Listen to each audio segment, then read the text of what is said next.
Hello everyone, welcome to our channel Education Hotspot. So this is mock test 2 for your Jharkhand lady supervisor exam. इसकी PDF मैंने आप लोगों के साथ already आपके मतलब टेलीग्राम ग्रुप पे शेयर की थी और कुछ स्टूडेंट को व्हाट्सएप पे यहाँ पे मैंने शेयर कर दी थी. अब द थिंग इज़ कि इसके सोल्यूशन क्या है. देखिए मैं यहाँ पे वीडियो फॉर्मेट में डिस्कस कर देती हूँ. आई नो फर्स्ट वीडियो में वॉइस नहीं है. What is the issue? I am not getting that properly because मैंने 2 बार अपलोड करने की ट्राई की एंड दोनों में सेम केस है. बट फ़ोन में the voice was there. Phone की वीडियो में आवाज़ है बट यूट्यूब अपलोड होने पे I don't know what is the reason की वॉइस नहीं है. I hope this video work well. ये वीडियो सही काम करे हमारे लिए. और मॉक टेस्ट 2 के सोल्यूशन हम एक बार फटाफट से देख लेते हैं. 20 क्वेश्चन यहाँ 20 क्वेश्चन यहाँ पे मैंने आप लोगों को दिए थे हिंदी इंग्लिश दोनों मीडियम में. तो पहला क्वेश्चन हम लोग देखेंगे. Who among the following establish the Tattvabodhini सभा. तत्वबोधिनी सभा का गठन 1839 में कलकत्ता में किसने किया था? तो 1839 में गठन हुआ, कलकत्ता में हुआ, ये हमें समझ में आ गया है. तत्वबोधिनी सभा इसका नाम है. सीधा सीधा पूछा है गठन किसने करा, तो the answer is Devendra Nath Tagore. Devendra Nath Tagore ji ने इसका गठन किया. ये याद रखना, तत्वबोधिनी सभा 1839 में कलकत्ता में, और किसने किया? देवेंद्र नाथ टैगोर ने गठन करा. थोड़ा जल्दी जल्दी मैं आंसर लेती हूँ सो दैट वीडियो बहुत लंबी ना जाए. और इस वीडियो के सोल्यूशन यहाँ पे मैं दे रही हूँ, प्लस मैं आपको इनका आंसर की जो है उसकी जो इमेज है वो भी मैं आप लोगों को टेलीग्राम पे शेयर कर दूंगी. तो you can download that image from the Telegram also. अगला क्वेश्चन देखते हैं. An area of social living. एक सोशल लिविंग मतलब जहाँ कुछ लोग रह रहे हैं, which is marked by some degree of social coherence and similarity. सामाजिक जीवन का एक क्षेत्र जो कुछ हद तक सुसंगता और समानता से चिन्हित है. यहाँ पे आप एक कैचवर्ड पकड़ लो, समानता. द कैचवर्ड हेयर इज समानता. तो समानता कहाँ होती है? देखिए जो आपका सोसाइटी है ना, उसमें जनरली समानता देखने को नहीं मिलती है. एसोसिएशन भी बहुत सारे कारणों से यहाँ पे बन सकता है, लेकिन जो कम्युनिटी हम कहते हैं कि we belong to a similar community, तो कम्युनिटी में लोग एक आपस में एक लाइक क्या बोलूँ मैं, हारमनी के साथ रहते हैं, प्रेम भाव के साथ रहते हैं, एंड वहाँ पे सिमिलैरिटी भी देखने को मिलती है. तो इसका आंसर हो जाएगा कम्युनिटी. क्वेश्चन नंबर 3 देखते हैं. Who defined religion in term of a distinction between sacred and profane? धर्म को पवित्र और अपवित्र के बीच के अंतर के रूप में किसने बताया था? क्वेश्चन सुनते ही आंसर आप लोगों के दिमाग में आ गया होगा. Very simple, multiple time discuss करा है, क्लासिकल थिंकर का ये क्वेश्चन है. इसका आंसर है दरकीम. इमाइल दरकीम ने ये काम करा था कि रिलीजन जो होते हैं वो 2 पार्ट में, आप रिलीजन को हम सेक्रेड भी कह सकते हैं और प्रोफेन भी कह सकते हैं. Next is who argues that classes should be define as imperatively coordinated association. जो क्लासेस होती हैं वर्गों को अनिवार्य रूप से समन्वित संघों के रूप में परिभाषित किया जाना चाहिए. कि समन्वित मतलब आपस में उनमें कोऑर्डिनेशन एग्जिस्ट करती है. तो ये स्टेटमेंट है सीधी सीधी. अगर इस तरीके का कुछ पूछा जाए तो ये किसने बोला है? राल्फ डेरेंद्रॉफ ने. अब देख रहे हैं why this question is there, क्योंकि डेरेंद्रॉफ आपके सिलेबस जो CDPO वाला आपको दिया हुआ है कि लेडी सुपरवाइजर के लिए भी आपको वही प्रिपेयर करना है, तो वहाँ पे डेरेंद्रॉफ का नाम लिखा है ना, तो इनसे रिलेटेड चीज़ें, उनकी बुक्स, उनके कोट्स भी आपसे एग्जाम में पूछे जाने के चांसेस बिल्कुल बन सकते हैं. चलिए अगला question. Who was concerned with the composition of self at the mind level of social action interaction? कौन सामाजिक क्रिया और अंत्य क्रिया के सूक्ष्म स्तर पर स्वयं की संरचना से चिंतित है? यहाँ पे बात है माइक्रो लेवल की. किसकी? माइक्रो लेवल की. तो माइक्रो लेवल देखिए, आई एंड मी का कंसेप्ट तो आपको पता है किसने दिया. आई एंड मी तो GH मीड की बात होती है, लेकिन यहाँ पे सेल्फ क्रिएशन की बात हो रही है. कंसेप्ट ऑफ सेल्फ की हम आत्म के बारे में बात करें, वो भी एक सूक्ष्म लेवल पे, माइक्रो लेवल पे. तो वो कंसेप्ट है इरविंग गॉफमैन का. इरविंग गॉफमैन, GH मीड आपको पता होगा, ये दोनों ही एक तरीके से हम देखें तो थिंकर सोशोलॉजिस्ट जो है वो कौन से सिंबॉलिक इंटरैक्शनिज्म, प्रतीकात्मक अंत्यक्रियावाद विचारधारा के अंदर फॉल करते हैं. अगला क्वेश्चन देखते हैं. The concept of I and me. आ गया अगला क्वेश्चन. जो सेल्फ डेवलपमेंट का बात करता है ये कंसेप्ट आई एंड मी का, वो कंसेप्ट किसने यूज करा है? अभी मैंने ऊपर आंसर बता दिया.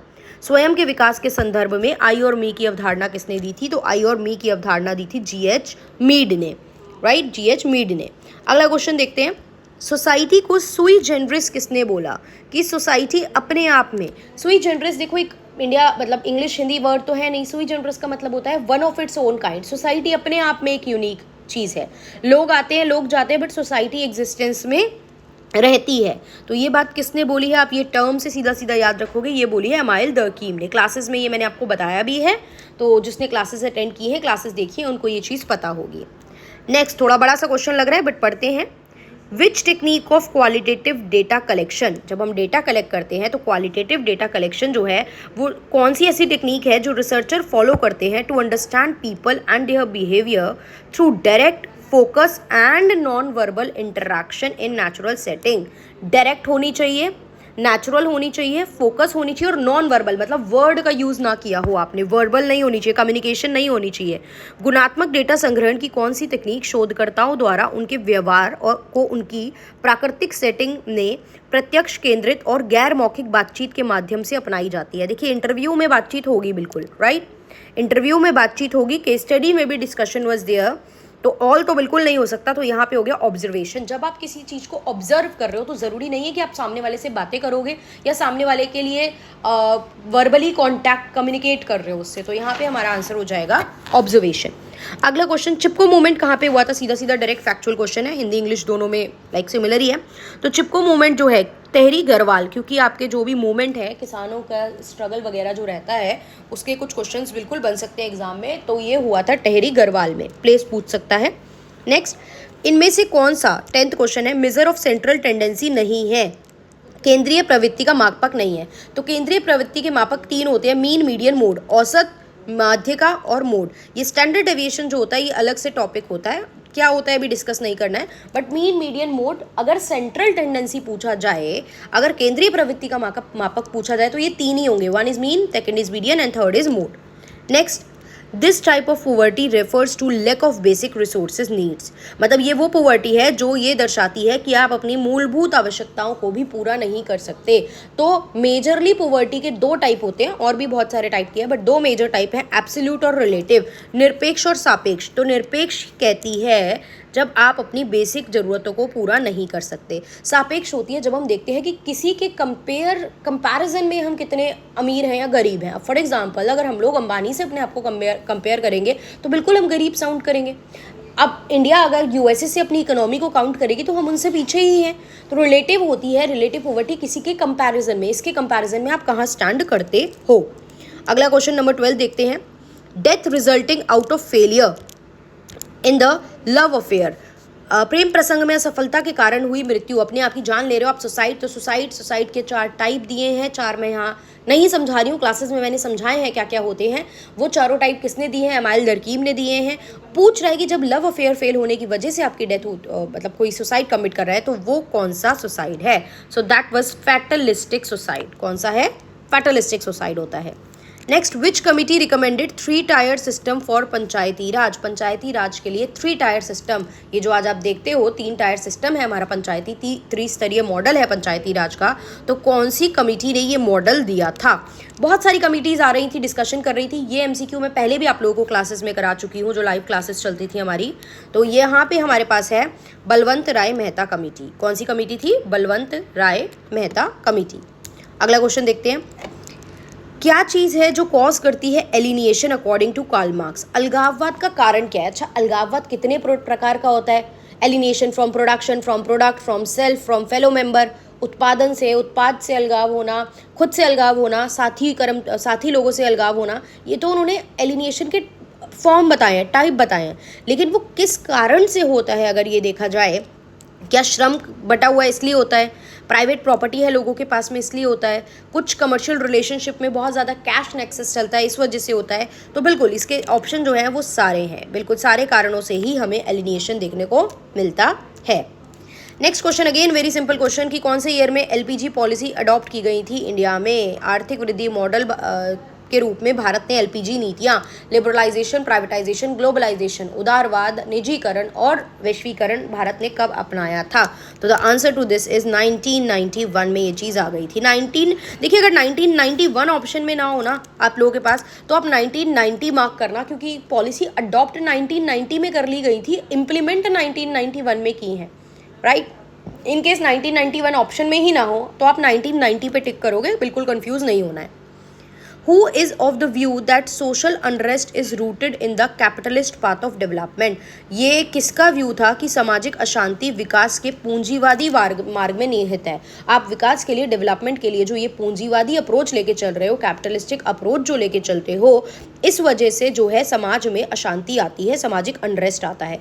सीधा सीधा क्वेश्चन है, ये किसने बोला, ये बात कौन कर रहा था? तो ये बात कर रहे थे AR Desai. World system theory किसने दी है? विश्व व्यवस्था सिद्धांत, तो ये इमैनुअल वॉलरस्टीन ने दिया है। मेरे चैनल पे शॉर्ट वीडियो में मैंने ये थ्योरी कवर भी करा रखी है कि आपके कुछ कोर कंट्री होती हैं, कोर के बाद आपकी सेमी पेरीफेरी, फिर periphery.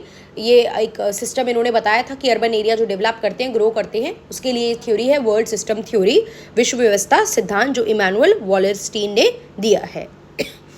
Who among the following was first to use case study in social research. सामाजिक अनुसंधान में जो आपका केस अध्ययन, देखिए बहुत सारे मेथड है, इंटरव्यू होता है, केस स्टडी होता है, ऑब्जर्वेशन होता है, सर्वे होते हैं, तो ये सब अलग अलग मेथड हैं जो आप सामाजिक रिसर्च, समाज से इन्फॉर्मेशन लेने के लिए यूज़ करते हो। तो उसमें एक मेथड है, एक प्रोसेस जो है केस स्टडी है। तो ये पूछ रहे हैं कि केस स्टडी का सामाजिक जो अनुसंधान है रिसर्च में सबसे पहले इस्तेमाल किस व्यक्ति ने किया था? तो हमारे पास नाम है फ्रेडरिक ले प्ले।